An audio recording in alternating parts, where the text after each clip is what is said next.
चलिए हम स्टार्ट करते हैं आगे उसी को। हमारा जो नेक्स्ट टॉपिक है that is RL series AC circuit. अब आज ये जल्दी जल्दी हो जाएगा क्योंकि कल आपने RC सर्किट डिटेल में पढ़ा था, इस वजह से। तो RL सीरीज AC सर्किट, इसमें एक रेजिस्टेंस है और एक इंडक्टेंस है और दोनों के पास एक AC सोर्स लगाया है जिसकी इक्वेशन को हम अक्सर मान लेते हैं Vm sin omega t। This is the driving frequency. सबसे पहली बात, करंट क्या एज्यूम करें? Let I is equal to कुछ उसकी पीक वैल्यू होगी Im साइन ओमेगा सेम रहेगा, जो वोल्टेज का ओमेगा है वही करंट का ओमेगा रहेगा। उसका कारण मैंने कल आपको बताया था कि इस सिस्टम के नेचुरल ऑसिलेशन नहीं हो रहे, बाहर से सोर्स लगा दिया तो फोर्स्ड ऑसिलेशन हो रहे हैं और फोर्स्ड ऑसिलेशन में जो ओमेगा होता है वो वही होता है फ्रीक्वेंसी जो सोर्स की फ्रीक्वेंसी, इसलिए ओमेगा सेम रहेगा करंट में भी। तो ओमेगा टी कुछ फेज का डिफरेंस होगा। अगर खाली रेजिस्टेंस होता तो करंट और वोल्टेज सेम फेज में होते, अगर खाली इंडक्टेंस होता तो करंट π/2 पीछे चलता। अभी ना सेम फेज में होगा ना π/2 पीछे चलेगा, कुछ पीछे चलेगा।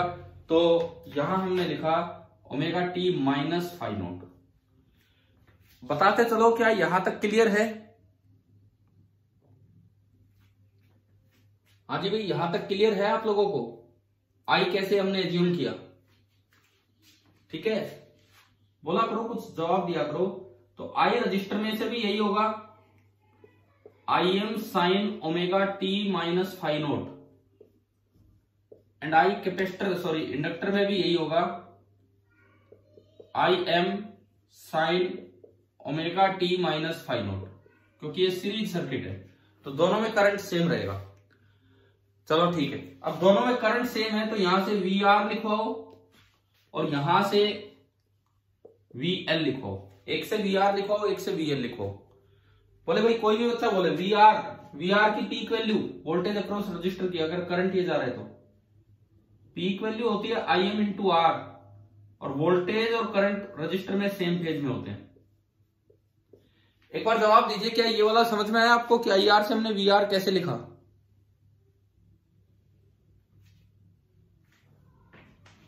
हाँ जी भाई, IR से VR कैसे लिखा?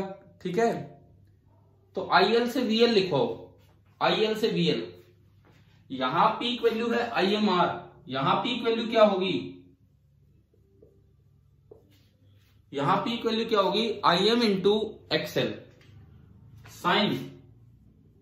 अब इंडक्टर में जो करंट होता है और इंडक्टर में जो वोल्टेज होती है उनमें फेज डिफरेंस π/2 का होता है। तो आप बताएं कौन वोल्टेज और करंट में कौन π/2 पीछे होता है और कौन π/2 आगे होता है? इंडक्टर में।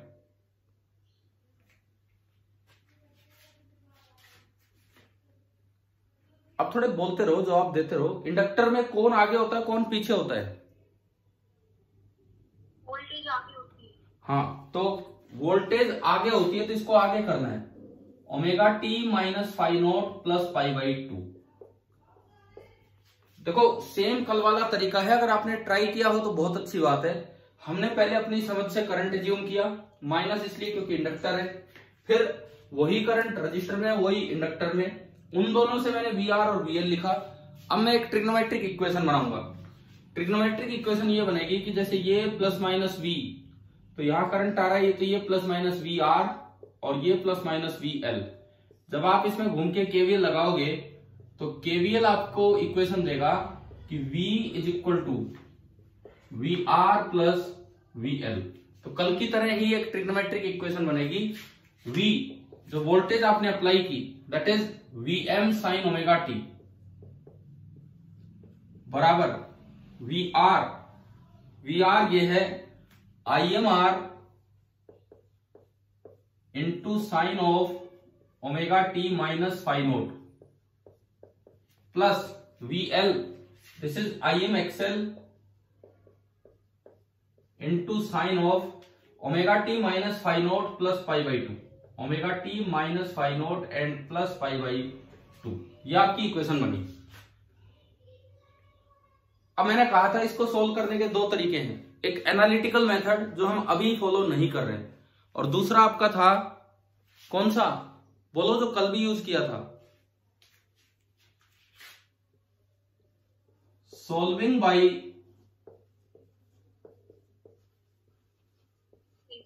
Phasor method. भाई क्या आप लोगों ने ये मेथड कल खुद ट्राई किया क्या, जो मैंने कहा था आरएल सर्किट दूसरे लेक्चर में बोला था, ये क्या ये मेथड किया आप लोगों ने ट्राई, बताओ। एक बच्चे ने तो मेरे पास ये करके और पूरा सेंड किया था, तो उसमें सही किया भी हुआ है शायद, अभी आप देख लीजिए। Solving by phasor method, phasor method से आप सोल्व कर रहे हैं, तो देखो कैसे करेंगे, सुनिए। फेजर मेथड से जब आप सोल्व करेंगे तो मैंने कहा था इन्हें आप दो तीन वेक्टर्स की तरह ट्रीट कर दीजिए, दो तीन वेक्टर्स की तरह। जैसे ये पूरा एक वेक्टर ए है, ये पूरा एक वेक्टर बी है, और ये इनका रिजल्टेंट वेक्टर है R. R vector is equal to A plus B. तो पहले ए वेक्टर बनाओ, बी वेक्टर बनाओ, उससे आर वेक्टर बनेगा। ये real axis, imaginary axis. A vector t बराबर 0 पे मैं फेजर बना लूं, उससे ही सोल्व हो जाएगा। ये टी बराबर 0 पे आप फेजर बना लिया करो, उससे सोल्व हो जाते हैं। टी बराबर 0 पे ए वेक्टर का फेजर कितना है ना, फेज कितना है, देखो यहां से कितना है, टी बराबर 0 पे ए का फेज कितना है, -φ0, मतलब थोड़ा नीचे, φ0 नीचे, ये बनेगा φ0 नीचे की तरफ। और इस फेजर का, इस वेक्टर का मैग्नीट्यूड कितना है, इस वेक्टर का मैग्नीट्यूड वो होता है वेव का एम्पलीट्यूड। हाँ, वो होता है वेव का एम्पलीट्यूड, तो ये हो गया Im इंटू आर। चलिए अब बी वेक्टर बनवाओ, दूसरा फेजर, उसका टी बराबर 0 पे फेज कितना है, उसका टोटल फेज है ओमेगा टी माइनस φ0 प्लस π/2। तो टी बराबर 0 पे उसका फेज कितना है, -φ0 एंड प्लस π/2। तो -φ0 के आप परपेंडिकुलर चले जाओ, यूं, समझ गए ना आप कैसे करना है। -φ0 के आप परपेंडिकुलर चले जाओ इस तरीके से, और इसका जो मैग्नीट्यूड है that is Im into XL. ये जो बना this is Im into XL. हाँ जी भाई बताओ, ये दोनों वेक्टर आए समझ में, कैसे बनाए हमने, ठीक है। अब इनका रिजल्टेंट का फेजर देखो एक बार, टी बराबर 0 पे उसका फेज कितना है रिजल्टेंट का, टी बराबर 0 पे इनके रिजल्टेंट का फेज कितना है, 0। तो आपको थोड़ा डायग्राम में इस बात का ध्यान रखना है कि रिजल्टेंट इधर आना चाहिए, रिजल्टेंट बिल्कुल इस लाइन पे आना चाहिए। उसके लिए ये पैरेललोग्राम आपको ऐसा बनाना होगा, इसको इसके अकॉर्डिंग लो। बन गए, बन गए पैरेललोग्राम। इस बात का ध्यान रखना है कि रिजल्टेंट सीधा है, और रिजल्टेंट का जो मैग्नीट्यूड है वो इसका एम्पलीट्यूड, और इसका एम्पलीट्यूड है Vm। आप बताएं कि आपको फेजर डायग्राम बनाना आ गया यहाँ पे, ठीक है। सोल्व करना है फेजर मेथड से। अब आप क्या करेंगे, ये Im XL है तो ये भी Im XL है, Im इंटू एक्सएल, ये Vm, ये IMR, ये एंगल 90 डिग्री। तो कल दो काम किए थे, एक बार तो पाइथागोरस का यूज किया था और एक बार tan φ0 का। पाइथागोरस का अगर मैं यूज करूं तो Vm square is equal to IMR का whole square plus Im into XL का whole square. Vm square is equal to IMR का स्क्वायर प्लस Im एक्सएल का स्क्वायर, ये हुआ। अगर यहां से आप Im निकालेंगे तो बिल्कुल उसी टाइप का बनेगा जो उस दिन आया था, Im is equal to Vm upon under root of R square plus XL square, और इसको भी जेड बोल देंगे इम्पिडेंस। तो यहां से हमारा Im बना Im this is equal to Vm upon Z. बिल्कुल सेम फॉर्मूला, फर्क एक ही है कि वहां जेड की वैल्यू थी under root R square plus XL square, और यहाँ एक्सी स्क्वायर, और यहां पे हो गया एक्सएल स्क्वायर, ठीक है। दूसरी बात tan φ0 this is equal to perpendicular. हाँ जी सर, वो काजल की एंट्री नहीं हो रही यार, अब मैं नहीं करवा सकता, आप फोन कर दीजिए, वो कर देगी फोन, या तो जिले सर को या विजेंद्र सर को।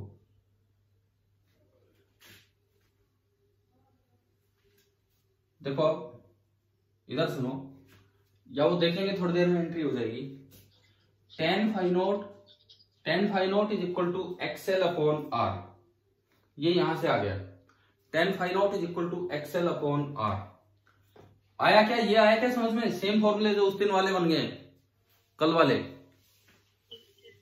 ठीक है, अब हम चलते हैं इनके रिजल्ट्स पे, जो 3-4 रिजल्ट्स हमने देखे थे। फेजर डायग्राम बनाने की जरूरत नहीं है, बन ही चुका है वो तो, t बराबर 0 पे। भाई एक बार फिर से मैं पूछता हूं, क्या आरएल सर्किट आपको समझ में आ गया? आरएल सीरीज एसी सर्किट, ठीक है। अब देखिए, अगर हम इसके रिजल्ट्स पे चले,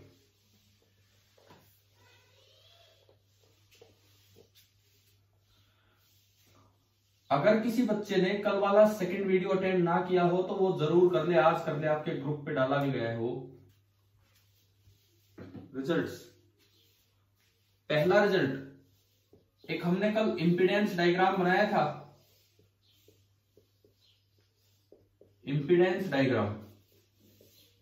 इंपीडेंस डायग्राम बिल्कुल वैसी ही ट्रायंगल फिर से बना दो जिससे 2 रिजल्ट सीधे आ जाए। ये आर वो एक्स सी की जगह एक्सएल हो जाएगा, और ये एंगल फाई नॉट हो जाएगा, और ये जेड हो जाएगा। कल भी इसी डायग्राम को हमने बोल दिया था इंपीडेंस डायग्राम, और आज भी यही डायग्राम है, इंपीडेंस डायग्राम। तो इसमें देखो, क्या जेड आपको सीधा दिख रहा है? जेड कितना नजर आ रहा है यहां से? √r² plus XL²। tan phi not सीधा दिख रहा है, XL अपॉन R। इवन पावर फैक्टर भी सीधा दिख रहा है, cos phi naught, power factor R/Z। 3 चीजें हमें यहां से डायरेक्ट नजर आ गई। एक तो Z √r² प्लस XL², एक tan फाई नॉट बराबर XL अपॉन R, और एक power factor cos phi naught बराबर R/Z। इंपीडेंस ट्रायंगल बनी, उससे तो हमारा ये आ गया। दूसरी बात, कल उसमें क्या क्या रिजल्ट्स लिखे थे हमने यहाँ पे? अच्छा, एक चीज, अगर कोई करंट का एक्सप्रेशन ही लिखना चाहे तो I बराबर IM तो है VM/Z, Z हम यहां से निकाल लेंगे, यानी कि VM upon √r² plus XL² into sine of omega, same है ओमेगा t, माइनस आएगा, प्लस नहीं minus phi naught, and where phi naught is tan inverse of XL/R। क्या ये लिखना आ गया कि नहीं आपको? किस तरह से लिखना था? हाँ, क्लियर हुआ सभी को ये वाला पार्ट? ठीक है। अब इसके बाद और क्या रिजल्ट्स हमने कल निकाले थे? उसमें एक इंपीडेंस डायग्राम बनाया, हाँ, एक एवरेज पावर वाले रिजल्ट्स और देखे थे कि एवरेज पावर कैसे निकालें। तो देखो, वो सेम रिजल्ट है, एवरेज पावर, जिसका की फॉर्मूला होता है VRMS into IRMS into cos of phi naught. Average power is equal to VRMS into IRMS into cos of phi naught. VRMS, this is VM/√2, IRMS, IM/√2, and cos phi naught is R/Z। और VM/Z को आप इकट्ठा कर लो, एक IM है, एक R है, और √2 हो गया। VM/Z IM होता है, तो ये वही फॉर्मूला आ गया। प्योरली रजिस्टिव सर्किट में भी यही फॉर्मूला था, RC सर्किट में भी यही फॉर्मूला था, और RL सर्किट में भी यही फॉर्मूला था। और ये जो एवरेज पावर कंज्यूम की है, ये सारी की सारी एक साइकिल में रजिस्टर ने कंज्यूम की होगी। इंडक्टर कोई एवरेज पावर कंज्यूम नहीं करता है, उसकी पावर कंज्यूम 0 होती है, और इतनी पावर सोर्स ने सप्लाई की होगी। तो आप बताइए कि आपको RL सीरीज सर्किट समझ में आया कि नहीं आया? हाँ भाई, RL सीरीज सर्किट क्लियर है सभी को? एक न्यूमेरिकल हमने आपको कल करने के लिए दिया था, अगर आपने ट्राई किया हो तो 10-15 पार्ट्स थे उसमें। मैंने ये भी वैल्यू भी बता दी थी पिछले लेक्चर में कि L की वैल्यू ये ले लेना। देखो, हमने एक ऐसा सर्किट लिया था जिसमें रेजिस्टेंस तो हम लेके चल रहे थे 100 ओम, एक बार मुझे कंफर्म बताना आप, क्या मैंने एल ये बताया पिछले लेक्चर में कि एल आप ये ले लो? Yes sir. है ना, 2/पाई हेनरी। और सोर्स और बताओ यार क्या था? सोर्स की इक्वेशन क्या थी? 200 तो पीक वैल्यू।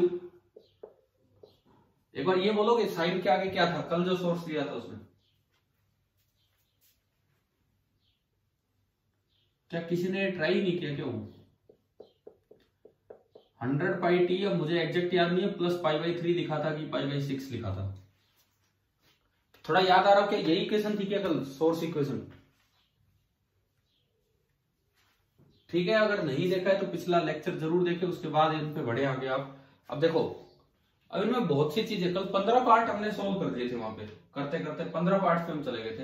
अब मैं वो पार्ट सारे नहीं लिख रहा हूं बार बार क्या करना है, इसको बस पूरा एनालाइज करना है, ढंग से पूरा सर्किट सोल्व करना है। फर्स्ट पार्ट, सबसे पहले हम निकाले एक्सएल, ये पूछ लिया जाए फर्स्ट पार्ट में। इंडक्टिव रिएक्टेंस क्या होगी बताओ? इंडक्टिव रिएक्टेंस क्या होगी? क्या फॉर्मूला होता है इंडक्टिव रिएक्टेंस का? सोर्स की तो फ्रीक्वेंसी और एल इसका। अब सोर्स की फ्रीक्वेंसी कितनी है? ओमेगा, एंगुलर फ्रीक्वेंसी 100π, तो एक्सएल आपका हो गया 100π इंटू 2/पाई।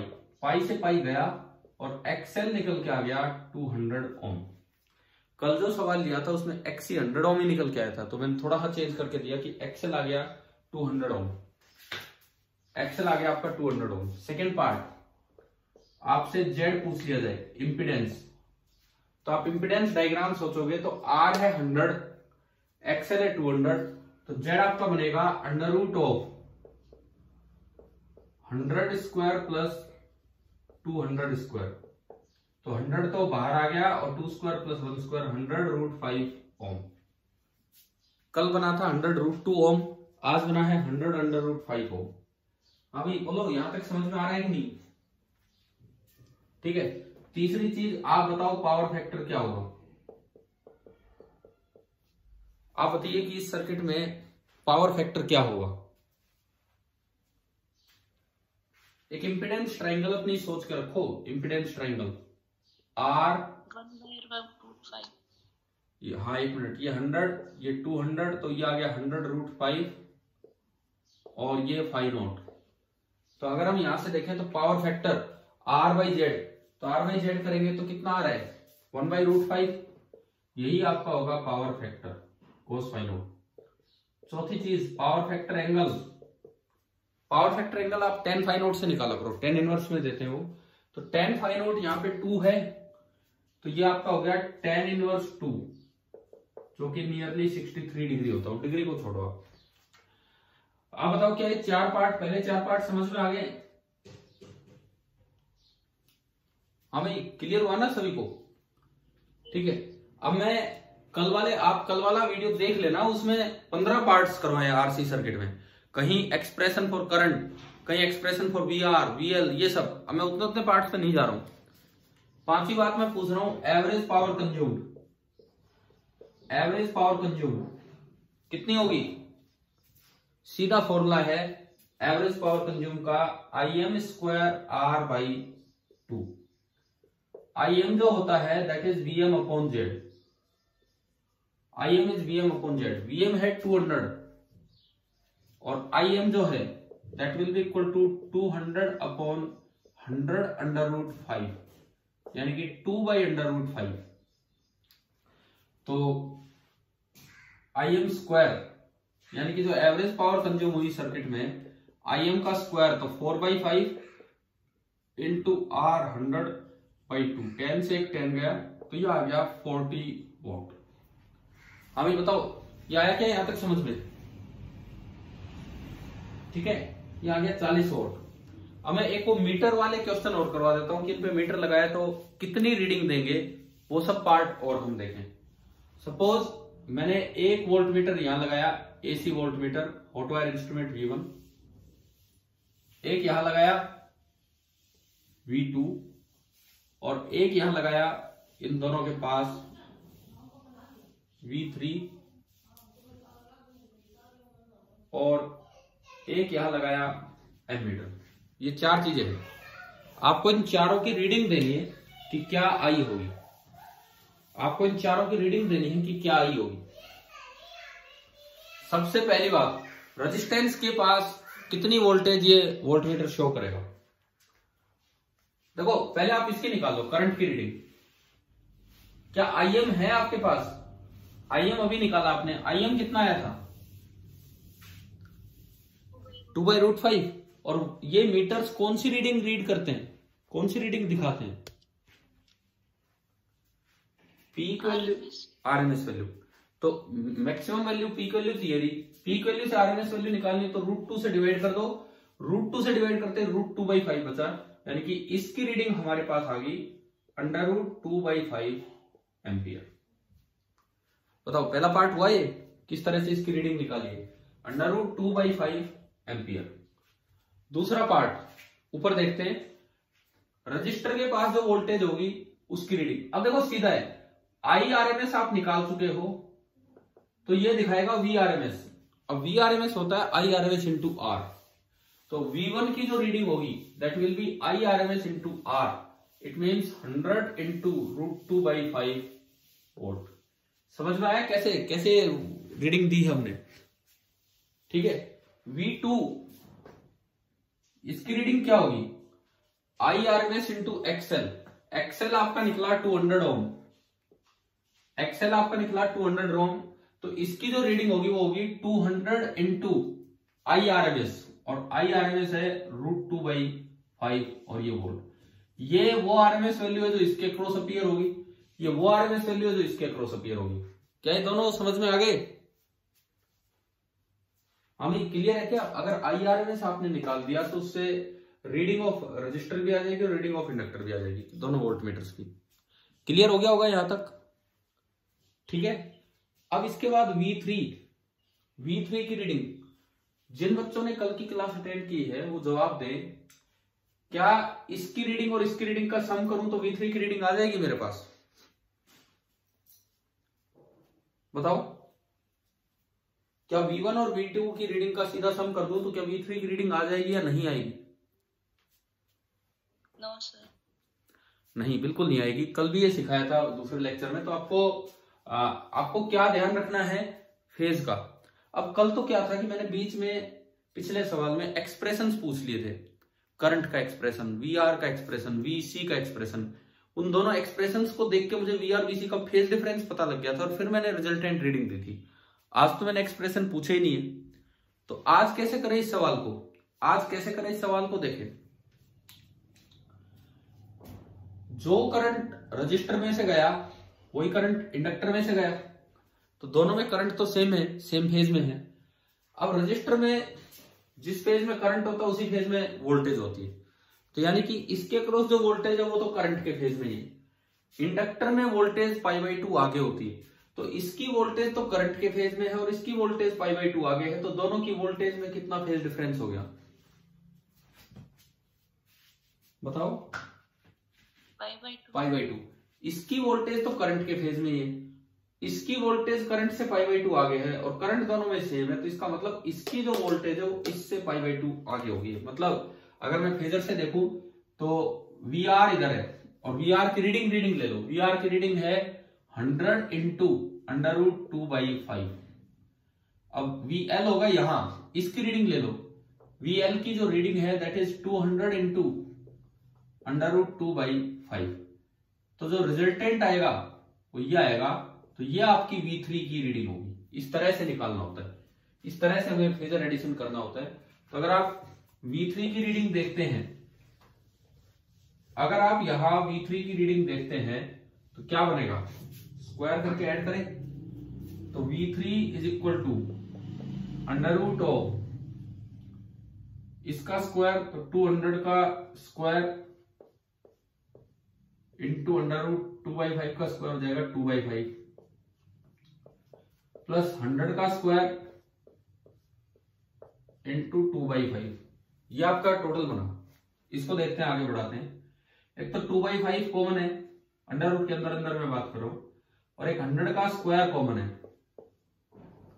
तो एक तो बचा 2 का स्क्वायर 4 और एक बचा 1 का स्क्वायर 1, 4 + 1 5, और 5 से 5 कैंसिल हो गया। और जब आप इसको बाहर देखते हैं तो ये आपका आएगा 100√2 वोल्ट। तो जो V3 वोल्टमीटर है उसकी रीडिंग ये आई 100√2 वोल्ट। अच्छा, इस V3 को कल मैंने देखने का एक डायरेक्ट तरीका भी बताया था, बताओ क्या? कि अगर आप यूं फेजर से ना देखना चाहें, इसको और इसको अलग अलग सम करके ना देखना चाहें, मतलब फेजर से, तो फिर कैसे देखते हैं V3? बताइए, सेकंड मेथड मैंने क्या बताया था आपको,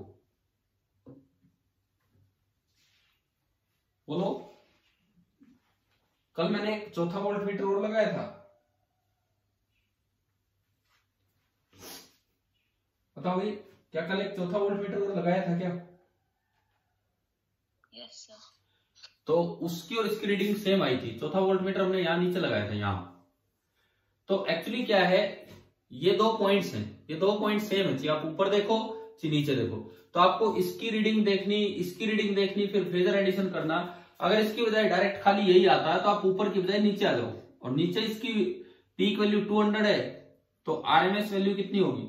200/√2, √2 से √2 कटेगा, तो अपने आप आंसर कितना आ गया? 100√2, जो कि इसमें आया था। बताइए भाई, क्या है ये? क्लियर हुआ ये वाला पार्ट?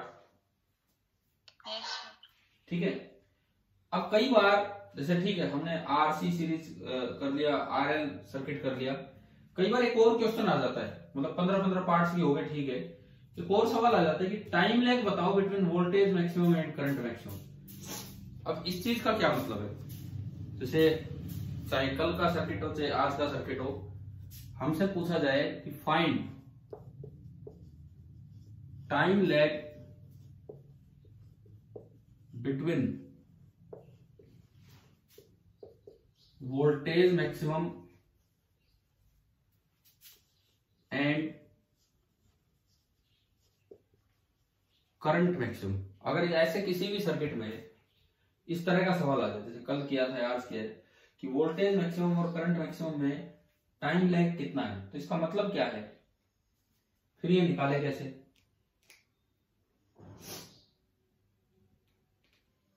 देखो, इसका ये मतलब है कि वोल्टेज का मैक्सिमम आया, उसके कितनी देर बाद या उससे कितनी देर पहले करंट का मैक्सिमम आया था। क्योंकि फेज डिफरेंस होने का यही मतलब है कि वोल्टेज और मैक्सिमम, करंट का मैक्सिमम सेम टाइम पे नहीं आ रहा है, कभी कोई मैक्सिमम हो रहा है, कभी कोई मिनिमम हो रहा है, यही था फेज डिफरेंस। तो अगर ये क्वेश्चन आपसे पूछ लिया जाए कि find time lag between voltage maximum and current maximum, तो ये कैसे निकालें? सबसे पहले तो ये देखो, क्या जो फाइनल करंट आपका बना है और जो वोल्टेज आपकी अप्लाइड है, क्या उनमें कोई फेज डिफरेंस है कि नहीं। देखो इधर देखिए, मैंने वोल्टेज अप्लाइड ये लिखी, ये आपको दे रखी है, वोल्टेज अप्लाइड है 200 साइन ऑफ 100πt + π/3, ठीक है। या मान लो, इन जनरल में आपको बताता हूं, इस क्वेश्चन में क्या, चाहे आरसी सर्किट हो चाहे आरएल सर्किट हो, कैसे ये टाइम लैग निकाला जाता है इस न्यूमेरिकल से बाहर निकल के, वैसे आपको बताते हैं कि ये अगर पूछा जाए time lag between voltage maximum and current maximum, तो इसका तरीका क्या होता है? Let V = Vm sin ωt, I = Im sin ωt ± φ0, कुछ भी हो सकता है। आरसी सर्किट में +φ0 बना था और आरएल सर्किट में -φ0 बना है, ये आपका I है, वो V है। तो अगर आप इन दोनों में फेज डिफरेंस देखें, अगर आप इन दोनों में फेज डिफरेंस देखते हैं तो दिस इज φ0, फेज डिफरेंस तो आपका φ0 है। इसका क्या मतलब है? अगर मैं टाइम लैग की टर्म्स में चलना चाहूं तो देखो, इस φ0 का क्या मतलब है? अगर φ0 पूरा 2π होता, अगर पूरा एक 2π का फेज डिफरेंस आ जाए, तो इसका मतलब यह है कि जो टाइम लैग होगा वोल्टेज मैक्सिमम और करंट मैक्सिमम में, पूरी एक साइकिल का टाइम लैग है, मतलब कोई टाइम लैग नहीं है, 2π/ω। ओमेगा आपको पता है, अगर जैसे जो इक्वेशन है वहां से, अगर ये φ0 पूरा 2π हो, तो इसका मतलब जो टाइम लैग है पूरा एक साइकिल आगे चला गया, तो इसका मतलब कोई टाइम लैग है ही नहीं। हम यूं कह रहे हैं कि एक का मैक्सिमम अभी आया, दूसरे का मैक्सिमम पूरी एक साइकिल के बाद आएगा। लेकिन असल में फेज डिफरेंस इतना है नहीं, फेज डिफरेंस से टाइम निकालते हम। अच्छा एक बात सुनो, एसएचएम मैंने करवाया, एसएचएम जब +1 में करवाया, कैसे क्वेश्चंस किए कि फेज डिफरेंस देख के आपने फटाफट ये बता दिया कि यहां से यहां आने का टाइम कितना लगेगा। देखो मैं आपको याद दिलाऊं, मीन से a/2 आने का टाइम कितना लगेगा, आपने सीधा निकाला t/6। a/2 से a जाने में टाइम कितना लगेगा, कैसे निकालते थे आप ये चीजें, हमने याद करवाया था। मीन से a/2 आने में फेज डिफरेंस है π/6, यस सर। आगे π/3, 0 से 30, 30 से 90, याद है क्या ये चीजें? ठीक है, तो हम यूनिटरी मेथड से टाइम निकाल देते थे फेज का यूज करके। तो वही काम यहां कर रहे हैं। अगर फाई नॉट पूरा 2π होता तो टाइम लैग होता t बराबर, मतलब जो भी t है, जो भी यहां से t निकलेगा वो। अगर फाई नॉट यूनिट होता 1, तो जो टाइम लैग होता that will be equal to t/2π। और अगर फाई नॉट, कुछ भी फाई नॉट आपको दिख रहा है, तो जो टाइम लैग होगा that will be equal to t/2π into phi naught. आप इसको यूं भी लिख सकते हैं फाई नॉट अपॉन 2π/t। और 2π/t क्या होता है, ओमेगा, जो आपको यहां से दिख रहा है, यानी कि जो टाइम लैग होगा उसका मेरे पास फॉर्मूला आ गया फाई नॉट अपॉन ओमेगा।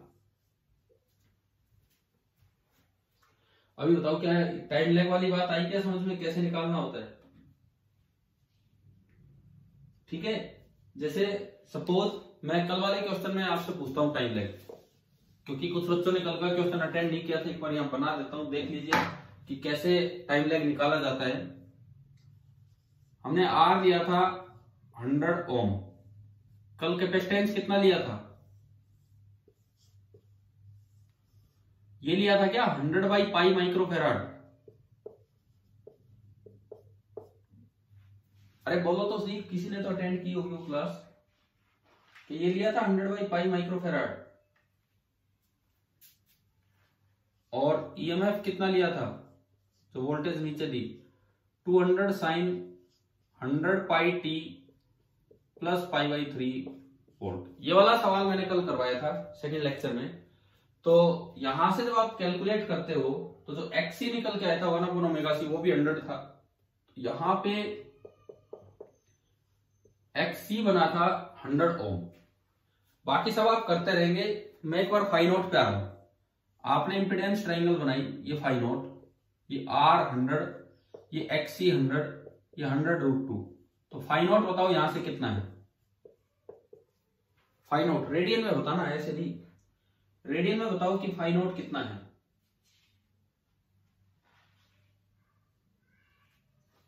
हाँ भाई, इस क्वेश्चन में रेडियन में बताओ कि फाई नोट कितना है।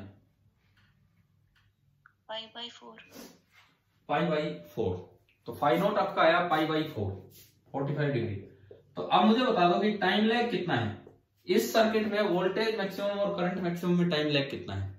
हम फॉर्मूला ला चुके हैं, कैसे लाए, यूनिटरी मेथड से लाए, कि कितने गैप में वोल्टेज का मैक्सिमम आता है और फिर करंट का मैक्सिमम आता है, कितने गैप में। तो टाइम लैग का ये फॉर्मूला रहा phi naught by omega. Phi naught आपका है π/4 डिवाइडेड बाई ओमेगा। ओमेगा कितना है इस सर्किट में, ओमेगा कितना है 100π, ये है ओमेगा 100 इंटू पाई, पाई से पाई गया, ये आया 1/400 सेकेंड। ऐसे में अगर आंसर देना हो तो 1000 से मल्टीप्लाई कर दो और 1000 से डिवाइड, तो ये 1000/400 मिली सेकेंड हो गया, 0000। तो ये कितना आया 2.5 मिली सेकेंड। आप बताइए क्या टाइम लैग आ गया क्या समझ में? हाँ भाई बोलो, क्लियर है? टाइम लीड भी बोल सकते हैं इसे, टाइम लैग भी, क्योंकि एक चीज आगे चल रही है, एक चीज पीछे चल रही है। इसका फॉर्मूला वैसे तो कैसे आया मैंने आपको तरीका बता दिया, नहीं तो आप ये फॉर्मूला भी याद रख सकते हैं, phase difference in radian upon omega in radian पर सेकेंड या सेकेंड इनवर्स। चलिए अब मुझे ये बताओ कि आपको एक कॉम्बिनेशन दोनों के समझ में आ गए, आरएल सर्किट और आरसी सर्किट। देखिए सुनो, अब आरएल सर्किट, पहले मैंने आरसी पढ़ा है, आरसी सर्किट सीरीज सर्किट की बात करें, दोनों में करंट सेम जाता है सीरीज में, यानी कि आरसी सर्किट में दोनों एलिमेंट्स में करंट का फेज सेम होगा। अब बात करूं मैं वोल्टेज के फेज की। रजिस्टर में वोल्टेज उसी फेज में होती है जिसमें करंट होता है। कैपेसिटर में वोल्टेज 90 डिग्री पीछे चलती है कि 90 डिग्री आगे चलती है, बताएं आप। आगे। कैपेसिटर में वोल्टेज 90 डिग्री पीछे चलती है कि 90 डिग्री आगे। कैपेसिटर में करंट आगे चलता है, वोल्टेज पीछे चलती है। ठीक है, सुनो ध्यान से। एक सेम करंट जा रहा है आर और सी में, सेम करंट जा रहा है, तो आई आर और आईसी में फेज डिफरेंस पूछा जाए 0। आई आर और आईसी में फेज डिफरेंस पूछा जाए 0। अगर आई आर और वी आर में फेज डिफरेंस पूछा जाए तो वो भी 0। मैं आपको जस्ट ये रिजल्ट्स याद करवा रहा हूं अभी। अब देखिए कि जो ये दो सर्किट्स हमने पढ़े हैं उनके हम रिजल्ट्स देख रहे हैं।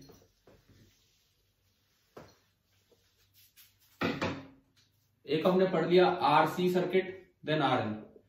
सीरीज की बात कर रहे हैं हम, सीरीज सर्किट। सबसे पहली बात, आई R and IC phase difference बोलो, फेज डिफरेंस कितना? सीरीज सर्किट में आई आर और आईसी में फेज डिफरेंस,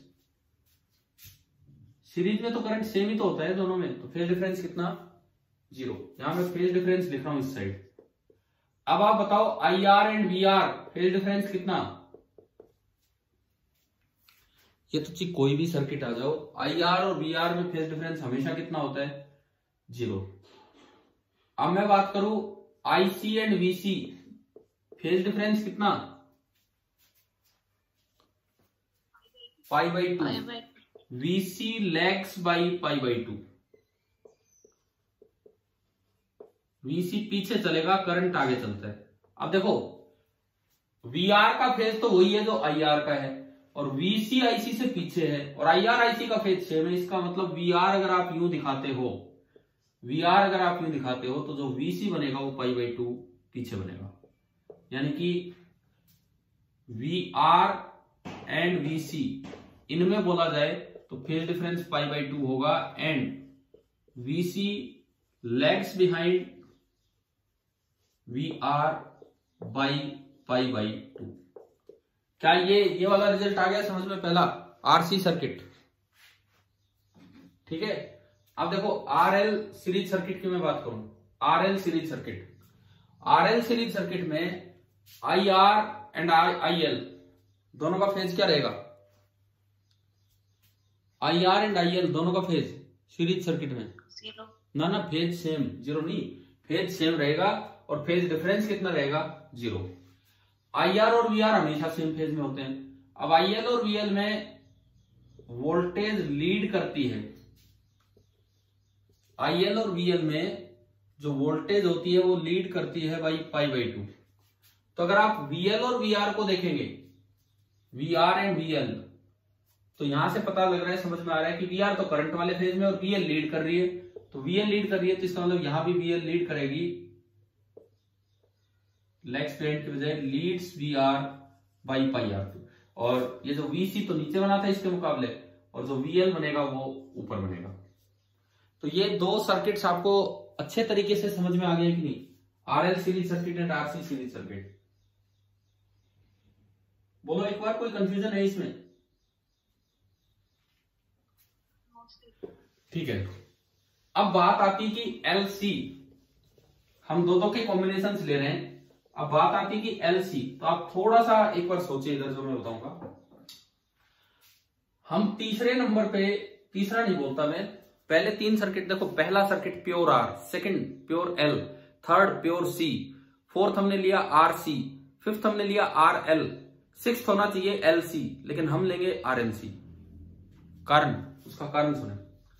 हम जो नंबर 6 हमारा सर्किट होगा that will be R L C circuit. Series में है, कोई कभी बनाओ। आर एल सी, ये हमारा जो चौथा सर्किट होगा ये होगा। अच्छा, ये होने के बाद फिर हम इसमें स्पेशल केस लेंगे, आइडियल इंडक्टर। आइडियल इंडक्टर का मतलब है कि एक ऐसा इंडक्टर जिसकी कोई रेजिस्टेंस ना हो, लेकिन ऐसा हो नहीं सकता। ऐसा हो नहीं सकता प्रैक्टिकली, इसीलिए रेजिस्टेंस तो होगा ही होगा। लेकिन हम लेंगे एक आइडियल इंडक्टर, तो एक ऐसा इंडक्टर जिसमें कोई रेजिस्टेंस ना हो। अगर रेजिस्टेंस नहीं होगा तो ये कौन सा सर्किट बन जाएगा बताओ, कौन सा सर्किट बन जाएगा? अगर इसी सर्किट में रेजिस्टेंस ना हो तो कौन सा सर्किट बन गया? जो ये कम कॉम्बिनेशन छोड़ के चल रहे हो, एलसी बन जाना है। ठीक है, दूसरी बात सुनो, बाहर से सोर्स लगाया, बाहर से सोर्स लगाया तो ये तो आपके कौन से ऑसिलेशन होंगे? बाहर से अगर आप सोर्स लगा रहे हो तो ये वाले तो कौन से ऑसिलेशन होंगे? Forced oscillation. एक हम फ्री ऑसिलेशन भी पढ़ेंगे आरएलसी का। फ्री देखो अब सबसे मेन टॉपिक आ रहा है इस चैप्टर का, सबसे मेन टॉपिक। अभी मैं आपको इतना समझाऊं पहले कि इसमें क्या क्या पढ़ना है, कैसे कैसे पढ़ना है, पहले वो देखें हम, क्योंकि फिर ये पढ़ना स्टार्ट करेंगे। क्योंकि नहीं तो आप इसको उसी तरह देख जाओगे जैसे एक आरएल पढ़ लिया, एक आरसी पढ़ लिया, इसमें बहुत कुछ है। इसमें क्या कुछ है अब सुनो आप इधर। हम इसको एक एलिमेंट मान के चलेंगे, सॉरी एक सिस्टम मान के चलेंगे। हम इस पार्ट को एक सिस्टम मान के चलेंगे और इस पार्ट को एक सोर्स मान के चलेंगे। तो किसी सिस्टम पे बाहर से जब सोर्स आता है, किसी सिस्टम पे बाहर से जब सोर्स आता है तो वो जो ऑसिलेशन होते हैं वो कैसे ऑसिलेशन हो जाते हैं? Forced oscillation. क्या इस वक्त सिस्टम अपनी फ्रीक्वेंसी से ऑसिलेट करेगा या सोर्स की फ्रीक्वेंसी से ऑसिलेट करेगा? बताएं। सोर्स की फ्रीक्वेंसी से। तो जो ओमेगा यहां है वही ओमेगा यहां है। फिर एक चीज हम पढ़ेंगे कि इसकी खुद की फ्रीक्वेंसी क्या है। वो कैसे पढ़ेंगे? खुद की फ्रीक्वेंसी क्या है, उसमें इसको हटा देंगे और डायरेक्टली कनेक्ट कर देंगे और फिर जो ऑसिलेशंस होंगे उनकी खुद की फ्रीक्वेंसी होगी। वो वाले जो ऑसिलेशंस कहलाएंगे उनको क्या कहेंगे हम? कौन से ऑसिलेशंस हैं वो? Free oscillation. अरे बच्चे क्या करते हैं, इस टॉपिक को भी उस कड़ी में पढ़ जाते हैं, आरएल आरसी अपोले आरएलसी। ऐसे नहीं, इसको ढंग से देखना है। हम क्या करेंगे, सोर्स हटाएंगे, डायरेक्ट कनेक्ट करेंगे, वायर से कनेक्ट करेंगे, तो इसको एनर्जी देके छोड़ देंगे। तब जो ऑसिलेशन होंगे वो कौन से ऑसिलेशन होंगे आपके? Free oscillation. फ्री ऑसिलेशन में भी दो नाम कभी हमने +1 में लिए होंगे, एक होते हैं अनडैम्ड और एक डैम्ड। तो जब आप यहां पे ये हटाएंगे, इसको यूं कनेक्ट कर देंगे, एनर्जी देके छोड़ देंगे, अपने आप ऑसिलेशन होंगे, तो वो फ्री ऑसिलेशन होंगे। अब वो कब डैम्प्ड होंगे और कब अनडैम्प्ड? अगर सर्किट में आपने आइडियल इंडक्टर माना, आइडियल इंडक्टर मतलब रेजिस्टेंस 0, क्योंकि एनर्जी कंज्यूम कौन करता है सारी? ना तो इंडक्टर करता है ना कैपेसिटर करता है। एनर्जी कंज्यूम कौन करता है सारी एक पूरी साइकिल में? रजिस्टर। पढ़ लिया नहीं तो अपने अब तक कई बार। एनर्जी कंज्यूम सारी की सारी रजिस्टर कर रहा होता है एक आइडियल एक आरएलसी सर्किट में। तो अगर रेजिस्टेंस ही ना मानो तो जो एनर्जी आपने देके छोड़ दी वो ऑसिलेट करते रहेगी, वो खत्म नहीं होगी। ऐसे ऑसिलेशन को हम क्या बोलेंगे? Undamped free oscillation. और अगर आपने एनर्जी देके छोड़ दी और साथ में रेजिस्टेंस भी माना तो लगातार इस सर्किट की एनर्जी कम होती चलेगी। तो ऐसे ऑसिलेशन को हम क्या बोलेंगे? Damped free oscillation. देखो मैं अभी 5 से 10 मिनट आपको केवल ये क्लियर करना चाह रहा हूं कि दिमाग में टॉपिक अच्छे तरीके से विजुलाइज हो कि भाई हम पढ़ क्या रहे हैं, यूं ना कि एक सर्किट की तरह देख के चल पड़े। अब वो चीज आप समझो, दो तरह के ऑसिलेशंस होंगे। अब ये जो सर्किट है वो क्या है और किस तरह के ऑसिलेशन किस पे बनने हैं, अब थोड़ा इस पे ही एक डिटेल्ड आरएलसी का पूरा चार्ट हम बनाते हैं, उसके बाद हम देखेंगे कि क्या है।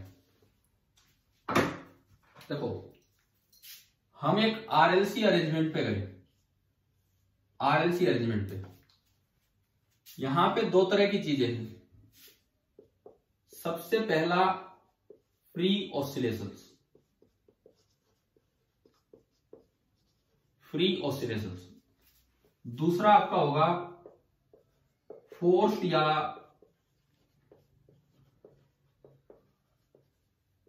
Driven oscillation. अभी स्ट्रेंथ कितनी क्लास में बताना एक बार देख के कोई बच्चा?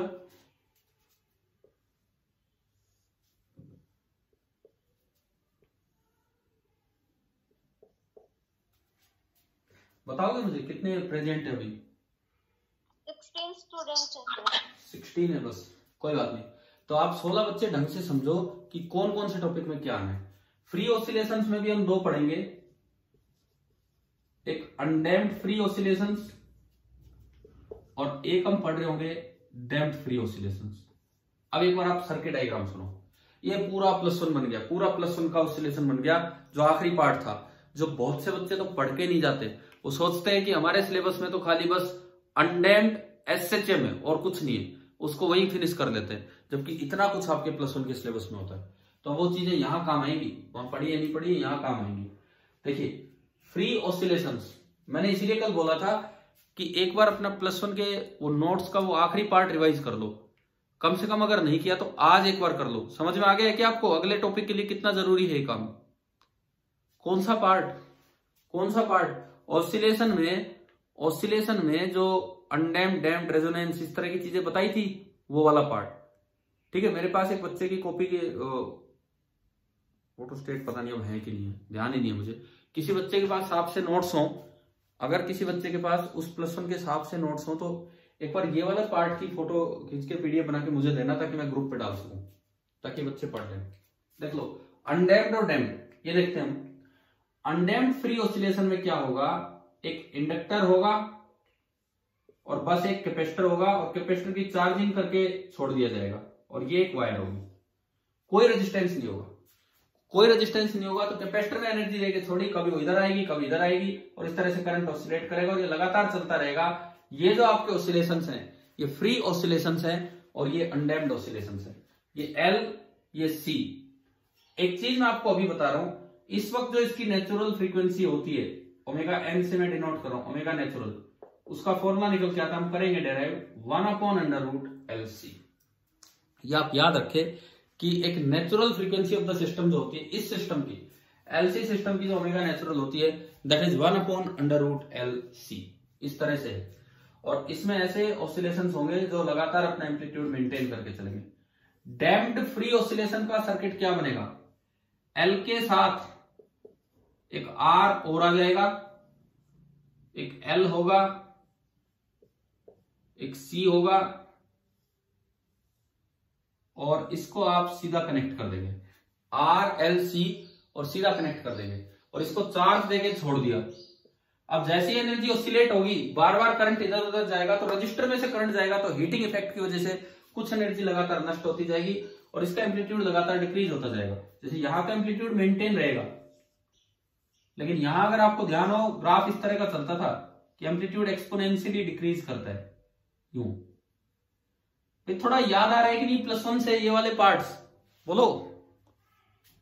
Yes sir. ठीक है, आज जरूर रिवाइज करके रखना है वो पार्ट, ताकि हम अगली क्लास में RLC ढंग से स्टार्ट करें। और एक क्लास में पूरा हो नहीं सकता, ये बड़ा पार्ट है पूरा। देखो सबसे अच्छे टॉपिक पे, हम चैप्टर के सबसे अच्छे टॉपिक पे, ये आपका है डैम्प्ड RLC। इसमें ओमेगा नेचुरल क्या होता है, इसमें भी ओमेगा नेचुरल हम इतना याद कर लेते हैं, 1/√LC if R is small. आप देखना +1 में हमने यूं बताया था कि अगर डैम्पिंग बहुत स्मॉल है, अगर डैम्पिंग बहुत कम है, तो इसकी फ्रीक्वेंसी और इसकी फ्रीक्वेंसी सेम होती है, नहीं तो एक R का फैक्टर उसमें आ जाता है, वो डैम्पिंग कांस्टेंट वहां पे B था, उसका फैक्टर आ जाता है। तो फिलहाल हम उस बड़े फॉर्मूले पे तो डिटेल में चलेंगे जब चलेंगे तब, लेकिन फिलहाल इतना याद रखें कि अगर डैम्पिंग कम है तो ओमेगा नेचुरल भी 1/√LC होगा। अब तीसरा सर्किट, फोर्स्ड या ड्राइवन ऑसिलेशन, इनको मेंटेन्ड ऑसिलेशन बोल देते हैं।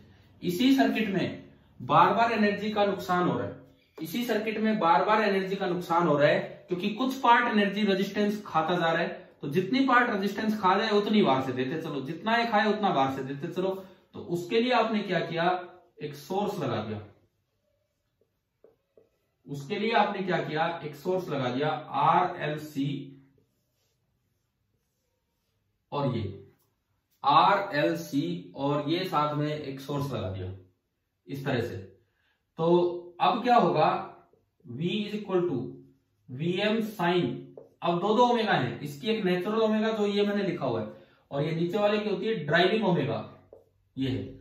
अब बताओ इस सिस्टम के पास दो ओमेगा हैं, एक खुद की omega natural that is 1/√LC, वो अभी डेराइव करेंगे हम अगली क्लास में कि कैसे, और एक ओमेगा ड्राइविंग, ये सिस्टम किस फ्रीक्वेंसी से ऑसिलेट करेगा, खुद की फ्रीक्वेंसी से या फोर्स्ड फ्रीक्वेंसी से?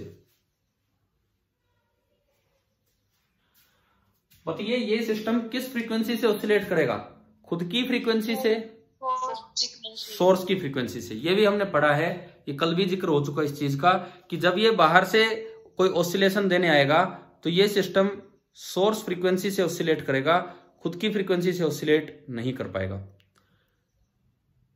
काजल एंट्री होगी आपकी?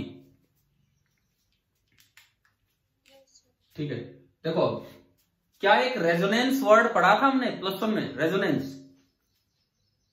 Yes, sir. उससे तो एक्टिविटी याद ही आ जाती होगी, लैब में एक ही तो एक्टिविटी की है पूरी +1 में, एक्टिविटी के नाम पे तो एक ही किया था, तो वो आपने देखा भी है। क्या था रेजोनेंस बताओ? ये सिस्टम है, ये सोर्स है, अगर सिस्टम की फ्रीक्वेंसी सोर्स की फ्रीक्वेंसी से मैच कर जाए, अगर सिस्टम की फ्रीक्वेंसी सोर्स की फ्रीक्वेंसी से मैच कर जाए तो उस वक्त सर्किट में जो ऑसिलेशंस होंगे उनका एम्पलीट्यूड मैक्सिमम होगा, और इसी चीज को हमने क्या बोल दिया था? रेजोनेंस। ठीक है, तो यहां पे जो अगला टॉपिक आना है दैट इज रेजोनेंस, वो भी हम पढ़ेंगे। अब आप एक बात बताओ, पिछले 15 मिनट से मैं आपको कोशिश कर रहा हूं एक बार +1 की तरफ ले जाने की, एक बार दिमाग में एक एक टॉपिक डालने की कि भाई इनमें क्या क्या होना है। क्या ये समझ में आ गए यहां तक? ठीक है, बोलो, क्लियर है ना ये चीजें? Yes, sir. ठीक है, अब सुनो, अब मैं फिर दोबारा एक चीज बोलता हूं, फिर मैं स्टार्ट कर रहा हूं एक टॉपिक। इनमें से कोई भी एक बच्चा जिसने +1 के ये वाले 3-4 पेज साफ साफ बना रखे हो, कम से कम आप एक बार मुझे एक PDF बना के फोटो खींच के कैम स्कैनर से भेज देना। मैं इसी वीडियो लेक्चर के साथ लिंक करूंगा, ये जो वीडियो लेक्चर है आपके ग्रुप पे भी डाल दूंगा वो वाले, और इस वीडियो लेक्चर के साथ नीचे डिस्क्रिप्शन बॉक्स में वो पेजेस लिंक कर दूंगा कि ताकि कोई भी बच्चा देखे तो ये आप लोगों में से यहां से देख सकता है इस तरीके से। ठीक है, अब देखो, अब इसकी शुरुआत कैसे करें इतने बड़े पार्ट की? इसमें तो टॉपिक ही टॉपिक बन गए, बोले ये होगा या ये होगा या ये होगा। अब भूल जाओ बीच में मैंने क्या बताया, आप नॉर्मल तरीके से आओ, जैसे आप सीक्वेंस वाइज आगे बढ़ रहे थे। आपने पढ़ा RC सर्किट, आपने पढ़ा RL सर्किट, अब आप पढ़िए सीरीज RLC AC सर्किट। जैसे आप RC सर्किट पढ़ रहे थे, जैसे RL पढ़ रहे थे, उसी तरह सीरीज RLC AC सर्किट। उसके बाद फिर हम दोबारा से उस काम पे लौट के आएंगे, डैम्प्ड अनडैम्प्ड क्या है क्या नहीं। तो देखो सीरीज RLC सर्किट कैसे बनेगा, ये R है, ये L है, और ये C है।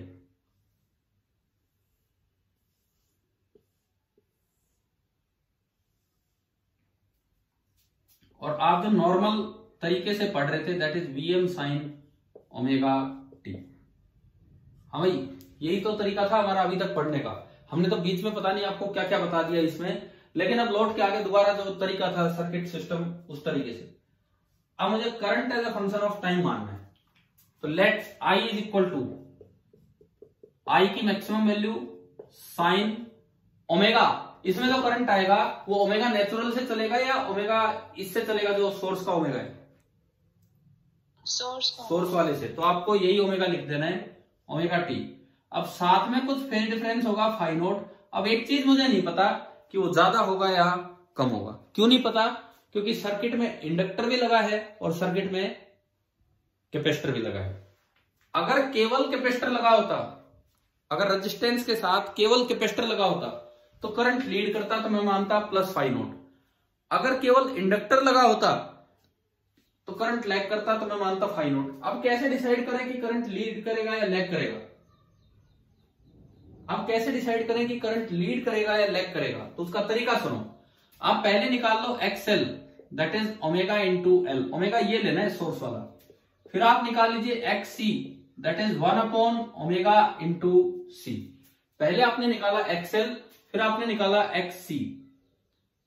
ठीक है, XL is omega into L, XC is 1 omega C. अब डिपेंड करता है कि एक्सएल बड़ा है कि एक्ससी बड़ा है। अगर एक्सएल बड़ा हुआ then the circuit will behave as RL circuit. अगर एक्ससी बड़ा हुआ then the circuit will behave as RC circuit. और बिल्कुल सेम वो के वो तरीके हैं जो आपने पढ़े हैं।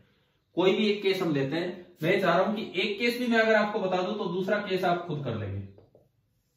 केस फर्स्ट, मान लो let XC is greater than XL। तो it is behaving like RC circuit. RC circuit का मतलब है कि current will lead, current will lead. तो इसका मतलब जो आई की इक्वेशन मानी जाएगी वो मानी जाएगी I M sine of omega T plus phi naught. यह आपकी आई की इक्वेशन मानी जाएगी, I M sine of omega T plus phi naught, ये इक्वेशन मानी जाएगी। ठीक है, अब देखिए इसके बाद सुनो, बिल्कुल वही तरीका, जो आई है वही आई आर होगा, वही आई एल होगा, वही आई सी होगा। जो आई है वही आई आर होगा, वही आई एल होगा, वही आई सी होगा। आई आर से लिखेंगे वी आर, आई एल से लिखेंगे वी एल, आई सी से लिखेंगे वी सी। तो चलो लिखते हैं पहले। आई आर से आपने लिखा वी आर, आई आर तो ये है, मैंने पहला केस ले लिया कि x is greater then XL. I R से मैंने लिखा वी आर, आई आर तो ये है, तो करंट की पीक वैल्यू आई एम, तो जो इसकी पीक वैल्यू है वो तो होगी आई एम आर। पहले मैं पीक वैल्यू लिख लेता हूं सबकी। इसकी पीक वैल्यू होगी आई एम इंटू एक्सएल और इसकी पीक वैल्यू होगी आई एम इंटू एक्ससी। आप बताएं भाई पीक वैल्यू लिखनी आ गई तीनों में? तीनों एक्सप्रेशंस में पीक वैल्यू समझ में आया कैसे लिखी? Into sine. अब आई आर और वी आर दोनों सेम फेज में होते हैं, तो जो आई का फेज है वही वी का फेज होगा, तो इसके आगे तो आएगा omega T plus phi naught. आप बताओ कि आपको वी आर लिखना आ गया कि नहीं? बोलो भाई, क्या वी आर लिखना आ गया या नहीं? Yes, sir. क्योंकि टाइम कम, आप जल्दी जल्दी जवाब दो। इसके आगे आएगा इंटू साइन, जो आई एल है वी एल का फेज उससे 90 डिग्री आगे होगा या 90 डिग्री पीछे होगा? आई एल तो यही है, वी एल का फेज 90 डिग्री आगे होगा 90 डिग्री पीछे होगा? पीछे। यार ये जवाब अब तक भी गलत आ रहे हैं। आई एल से मैं वी एल लिख रहा हूं। इंडक्टर में कौन पीछे चलता है? आप बताओ कौन पीछे चलता है इंडक्टर में? करंट की वोल्टेज। ये तो याद होने चाहिए ना अभी तक। इंडक्टर में कौन पीछे चलता है? कैपेसिटर में करंट लीड करता है, इंडक्टर में करंट लैग करता है। अरे तभी तो ये देखो ना, एक्सी बड़ा माना तो ये लीडिंग करंट माना है। अब मुझे जवाब दो, ये आई एल है, आई एल की इक्वेशन सेम, तो जो वी एल होगा उसका फेज इससे पाई बाई 2 आगे मिलेगा या पाई बाई 2 पीछे मिलेगा? पीछे मिलेगा। अरे आगे मिलेगा सर। आगे मिलेगा, समझ में आ रहा है कि वैसे ही? ये बताओ आप ढंग से। Omega T plus phi naught plus pi by 2, क्योंकि वोल्टेज आगे मिली। इसमें बताओ इसमें क्या होगा? आई सी का ये रहा फेज, तो वी सी, कैपेसिटर में कौन आगे चलता है? करंट की वोल्टेज? करंट। तो वोल्टेज पाई बाई 2 पीछे मिलेगी। Omega T plus phi naught minus pi by 2। देख लीजिए, अब एक चीज देखो, हमारे पास तीनों वोल्टेज आ गई। V R is equal to I M R into sine of omega T plus phi naught. फिर V L is equal to I M XL into sine of omega T plus phi naught plus pi by 2। और फिर V C I M into X C into sine of ये omega T plus phi naught and minus pi by 2। तीनों voltage आ गई। KVL का मतलब ये होता है कि यही वोल्टेज इन तीनों में बंटनी है, तो V बराबर V R plus V L plus V C. ये इंस्टेंटेनियस वैल्यू होती है ना कि आरएमएस। किसी भी इंस्टेंट पे V बराबर V R plus V L plus V C, किसी भी इंस्टेंट पे V बराबर V R plus V L plus V C. तो आप बताओ, आपके पास एक बड़ी सी ट्रिग्नोमेट्रिक इक्वेशन बन गई। मैं एक बार फिर बोलता हूं, इन तीनों की आरएमएस का सम इसकी आरएमएस नहीं होता है। इन तीनों रीडिंग या 3 वोल्टमीटर लगा दो, उन तीनों की आरएमएस का सम नेट नहीं आएगा, वो तो फेजर डिफरेंस देख के करना पड़ेगा। लेकिन किसी भी इंस्टेंट पे V बराबर होगा V R plus V L plus V C by KVL. तो आपने जब इसमें वैल्यू पुट की तो देखो एक बड़ी सी इक्वेशन क्या बनी। V आपकी क्या है? V M sine omega t आज क्लास है क्या इस जूम पे? अगला कोई लेक्चर है अभी?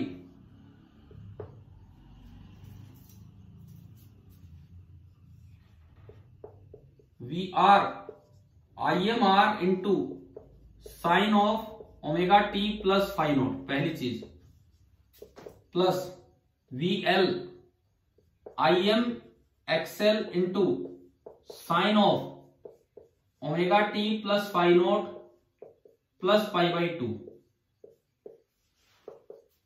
Plus IM XC into sine of omega T plus phi naught minus pi by 2। एक बड़ी सी ट्रिग्नोमेट्रिक इक्वेशन बनी, एक बड़ी सी ट्रिग्नोमेट्रिक इक्वेशन बनी। आगे हमें इसको सोल्व करना है। किस तरह से सोल्व करना है, एक बार फेजर सॉल्यूशन लेंगे। t बराबर 0 पे 3 वेक्टर बनाएंगे, ये फेजर A, ये B और ये C, और उनका रिजल्टेंट ये R। आप बताओ, ये कोशिश करोगे अपने आप? अरे बताओ, एक बहुत अच्छा सा टॉपिक स्टार्ट हुआ है, ठीक है। कल कंटिन्यू करते हैं इसको, और जो +1 का जो काम मैंने बोला, एक बच्चा जरूर वो एक बार करे, या आप सभी अपने नोट्स में से पढ़े, ठीक है।